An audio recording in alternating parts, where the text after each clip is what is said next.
Hello ladies and gentlemen, I am Saint Gaming and welcome back to another video on characters that have a chance in Jump Force. Today we're going to be talking about Rurouni Kenshin. Now the first thing I want to say is that I love Rurouni Kenshin as a series, and all the drama with its creator has nothing to do with it being a good series or not. Okay, so we got that out of the way. Both Kenshin and Shishio, which were both expected as they were both in J-Stars, made it into Jump Force. I think Kenshin could use another character, and these are some of the characters I think they could go with in a future DLC or a potential sequel.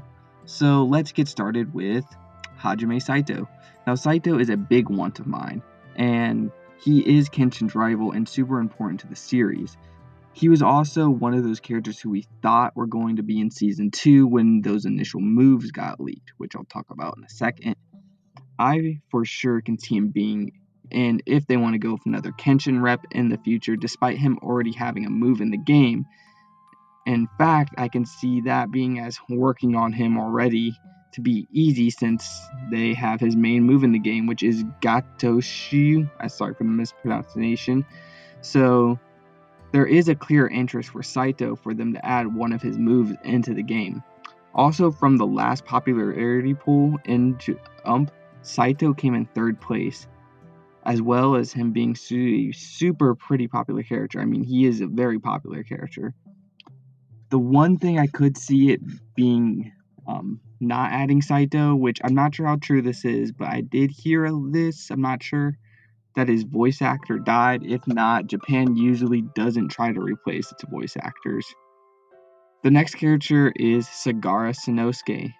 Sano is Kenshin's best friend, and if it isn't Saito, it will be Sanosuke next.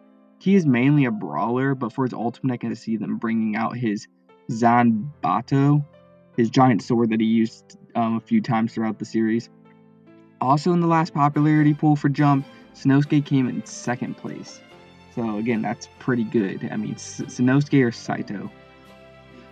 The next character is Aoishi Shimomura. Now, Aoishi is another rivalish type of character for Kenshin. He would be another dual wielder, which I don't have a problem with at all, and he could be super fun to play with. I could see them easily going with any of these 3 characters next. I think these are the 3 characters who absolutely have the best chance of being in the game next.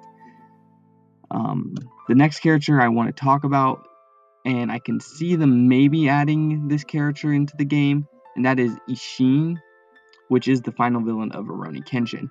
Now, Kenshin does come from that arc in the game. That is the Kenshin from the final fight in that arc, and shortly after that arc.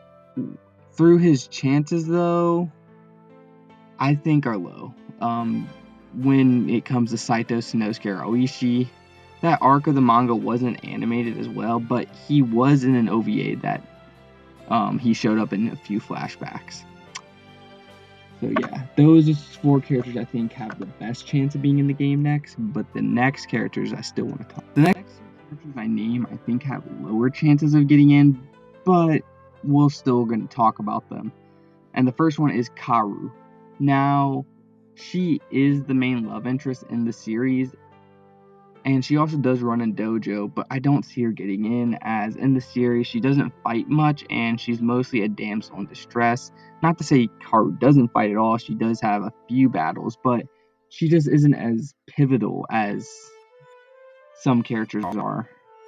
Next is Yahiko. Now, Yahiko is the student of Kenshin and Karu. And he does have a better chance of getting in than Karu. And the series is about how he grows to be more of a capable fighter. And you can see that in his fights that he does have throughout the series. But I can't see him getting chosen over Sanosuke, Saito, or Aoishi. I also can see him being too much of a Kenshin clone, which is a fear for other characters such as Gohan and Boruto to an extent. And the last character I want to talk about is Soujiro. Now, he is a fairly popular character. In fact, he's super popular. He's always really high in popularity pools, even more than Makoko Shishio, but he doesn't do much after the end of the Kyoto arc, though, so I just can't see them adding him. Though he can be a super fast sword user, I just don't see Soujiro having much of a chance of being in the game. Now, those are the characters I think have the best chance of getting in if Rurouni Kenshin does get another character for Jump Force. And once again, we come to an end, so thank you for watching. As always, comment, like, and subscribe. Sorry about that. And the next video will be on a newer series, which is Black Clover. So as always, thank you for watching, and have a very nice day.